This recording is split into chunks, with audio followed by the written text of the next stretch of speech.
Naaksidente ang mahigit 20 sasakyan sa Katipunan Avenue sa Quezon City ngayong gabi. 4 ang nasawit habang nasa 20 ang nasugatan sa karambola.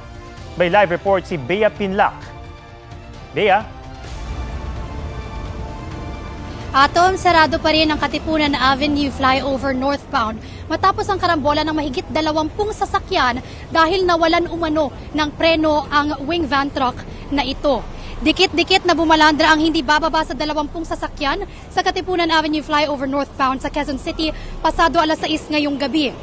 Ayon sa Quezon City Traffic Sector 3, naaksidente ang 16 na motorsiklo, 8 four-wheel vehicles, kabilang isang bus, isang van at ang isang truck. Kwento ng pahinante ng truck na wala ng preno ang kanilang wing van, kaya naararo nito ang mga sasakyan. 4 ang patay, kabilang ang 3 lalaki at isang babae. Nasa 25 naman ang sugatan na dinala na sa pagamutan. Pinaghahanap ang truck driver na tumakas daw dahil sa takot. Sa ngayon, isinara muna ang Katipunan flyover northbound, kaya apektado ang traffic. Pababa na po kami, nawalan po kami ng preno. Tapos? Iniwasan niya yung iba dyan, ibang motor. Ayun, pagka minto sila lahat, yun tumama. Nasaan na po yung truck driver ngayon? Hindi po namin lang kung ano eh.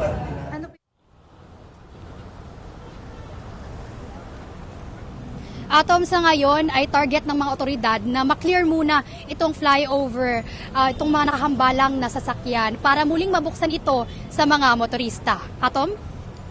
Maraming salamat, Bea Pinlac. 4 na batang magkakapatid ang sinagip matapos silang iwan at ikandado ng kanilang ina sa loob ng bahay sa Lapu-Lapu City, Cebu. Ang paliwanag ng nanay sa report ni Luan May Rondina ng GMA Regional TV. Sa maliit na siwang ng pinto, nakasilip ang mga paslit na ito. Pila mo kabuok dira day? Pat? Papa mo ni kaon? Wala pa? Ayon sa barangay, inireport sa kanila ng kapitbahay kagabi na walang kasamang matanda ang mga bata sa loob ng kanilang bahay sa Lapu-Lapu City, Cebu. Katuwang ang Women and Children Protection Desk, sinagip nila ang magkakapatid. 6 na taong gulang ang panganay. Dili man gyud ta pwede makaguba sa padlock ay mahugman ta og trespassing without the permission sa tagtungod o niya ang ingon nga ang only way nga makaguba or makapaabli sa pultahan only ang CSWD. Dinala sa barangay hall ang mga bata at doon pinakain at pinatulog. Paliwanag ng 29 anyos na ina nang malaman ang pagsagip, umalis daw siya ng bahay para maghanap ng perang pantustos sa kanilang pang-araw-araw na pangangailangan. Iniwan daw siya ng kanyang live-in partner na ama ng 4 na bata. Nag-iwan naman daw siya ng pagkain at tubig sa mga anak. Ikinandado raw niya ang mga bata sa takot na madisgrasya kapag nakalabas. Aminado siyang mali ang ginawa. Kahit hirap man, wala raw siyang planong ipamigay ang mga bata. Naman, magadap nila sa una, wala yun ang giko. Naman ka naman. Nalit. Ha? Nalit. Ano ka nalit? Nangita magkwarta ko, mama. Nasa kustodiya ng CSWD ang mga bata habang pinag-aaralan ang kakayahan ng ina na mag-alaga sa kanila. Luan May Rondina ng GMA Regional TV, nagbabalita para sa GMA Integrated News. Inaasahan ng Secretary General ng Kamara na may maghahain pa ng impeachment complaint laban kay Vice President Sara Duterte. Ang 2 naunang impeachment complaint naman target na maitransmit sa Office of the Speaker sa susunod na linggo. May report si Marisol Abduraman. Pirmado ni House Speaker Martin Romualdez, iba pang leader ng Kamara at mga pinuno o kinatawan ng ilang political party ang manifesto of support na ito para kay Pangulong Bongbong Marcos. Bukod sa pangakong titiyakin ang seguridad ng Pangulo at katatagan ng kanyang administrasyon, kinokondina rin nila ang anumang tangka para destabilize o guluhin ang gobyerno.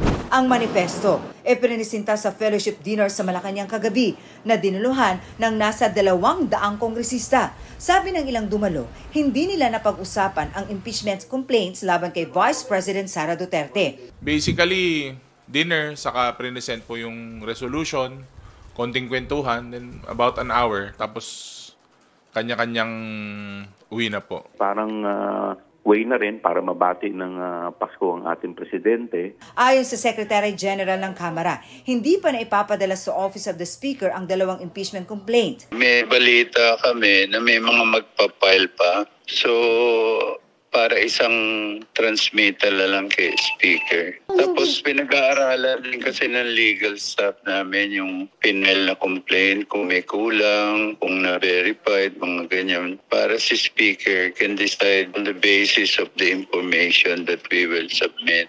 Target anya na i-transmit ang mga reklamo sa Office of the Speaker sa susunod na linggo bago nakatakdang mag-recess o magbakasyon ang Kongreso sa December 20. Ang Makabayan Bloc na nag-endorso sa ikalawang impeachment complaint nangangalap na ng pirma para mapabilis ang akyat sa Senado ng reklamo. Kapag nakakuha ng 106 na pirma, hindi na diringgin sa Kamara ang reklamo at otomatiko na itong ipapasa sa Senado. Pero pasok pa rin kaya ito sa kalendaryo ng Kongreso? Hindi ko kayang sagutin kung kakayanin pa nga ba o hindi. Ang impeachment proceeding ay unique na proseso na hindi saklaw at labas sa ordinaryong sesyon ng Senado kung saan kailangan nagsesesyon din yung aming counterpart sa Kamara de Representantes.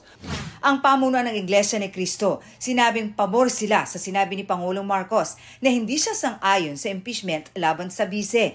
Ang hangad daw ng INC ay para sa kapayapaan at kapakanan ng ating bansa. Si VP Sara naglabas naman ng pahayag ngayong araw para magpasalamat sa lahat ng mga tumulong, sumuporta at nagpaabot ng pagdamay sa OVP nang humarap niya ang kanilang tanggapan sa krisis at kagipitan. Marisol Abduraman, nagbabalita para sa GMA Integrated News. Nagpositibo sa salmonella ang mga nakumpiskang pekeng seasoning granules sa isang warehouse sa Plaridel, Bulacan. Napag-alaman yan nang lumabas ang resulta ng pagsusuri ng NBI at FDA sa mga sample nito.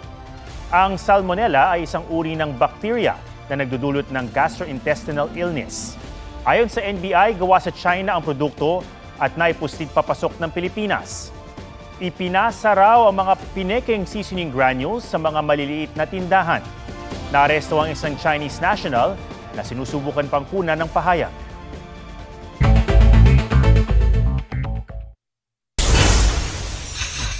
Dinukot na Amerikanong vlogger na si Elliot Eastman patay na matapos sa manong barili ng mga kidnapper. Ayon sa PNP, kinumpirma ng isa sa mga sospek na nagtamo ng 2 tama ng bala sa tiyan at paa si Eastman matapos sa manong pumalag sa mga kidnapper. Namatay raw si Eastman habang ibinabiyahe sa bangka at itinapon na lamang sa dagat. Alice Guo naghain ng not guilty plea para sa kasong material misrepresentation na isinampa ng COMELEC.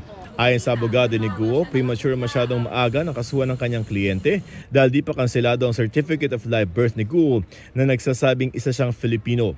Hindi dumalo ang COMELEC sa arraignment.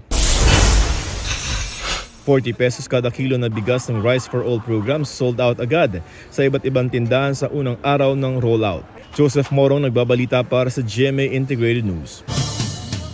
Sa mga nag-Christmas shopping, tila nakakainganyo ang alok na Buy Now, Pay Next Year promo. Pero ayon sa eksperto, pag-isipan muna bago yan kagatin. May report si Von Aquino. Ngayong magpapasko, nagka-interest din ba kayo sa Buy Now, Pay Next Year at zero interest pa na alok ng mga credit card, e-wallet at iba pang lending services? Nakakatukso nga raw ayon kay RM Conda. Lagi ako natitem pero lagi ko lang po kasing iniisip yung needs sa wants. Dahil syempre may family po ako, hindi po pwede basta kuha dito. Si Daryl Jade Carpiz minsan na raw nahirapang magbayad ng credit card ng pagsabay-sabayin ang mga bilihin. Ang aral daw sa kanya. Huwag masyadong maluho yun. Ayon sa isang financial expert, ang Buy Now Pay Later scheme dapat pinag-iisipang mabuti. Pinipilit kanyang bilhin mo na ngayon yung bagay na pwede mo namang ipagpaliban pa. Ang ginagawa actually ng nagbebenta sa'yo ay sinasanay niyang ikaw ay umutang, di ba? Kahit na kasi 0% yan, buy now, pay later, walang patong, utang pa rin yan. Mas mainam daw na gamitin ang credit card sa mga bagay na productive o kumikita tulad ng negosyo. Ang rule kasi sa pagkakaroon ng credit card ay dapat kaya mo itong bayaran ng buo kapag dumating na yung due date natin. Kung yung buy now, pay later ay makukuhanan mo pa ng discount. So dalawa yung yung tinitignan ko diyan, no? Dapat walang interest at kung kaya mo pang i-push, may discount kang makukuha kapag magba-buy now, pay later ka. Then that's a good deal. Para hindi raw mag-overspend ngayong Pasko, maging masaya sa simpleng bagay. Iwasang mangutang sa pagsa-shopping. Iwasang makipagsabayan sa uso lalo na kung mapapagastos. Pagplanuhan ng paggastos at mag-set ng budget. Ang credit limit na binibigay, yung credit line natin sa credit cards, ito ay hindi natin pera. So hindi yan extension ng bank account natin. Ang totoong pera mo ay yung pinaghirapan mo na, nandyan na sa'yo. Von Aquino nagbabalita para sa GMA Integrated News. Sariling sikap sa Superman Challenge si TikTok Clock host Herlin Budol. Tanong niya, sinong gustong sumalo? Laban na laban naman sa sayawan sina Pulang Araw stars Dennis Trillo at Rochelle Pangilinan. Anila, itigil muna ang laban dahil kekembot muna sina Tia Amalia at Colonel Yuta. Batang Riles star Kokoy De Santos, presenter sa Asian Academy Creative Awards sa Singapore. Si Kokoy ang national winner for Best Actor in a Leading Role para sa kanyang pagganap sa Your Mother's Son.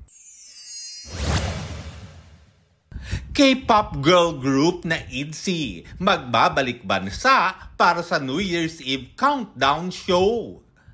Lor Santiago nagbabalita para sa GMA Integrated News. Huwag magpahuli sa mga balitang dapat niyong malaman. Mag-subscribe na sa GMA Integrated News sa YouTube.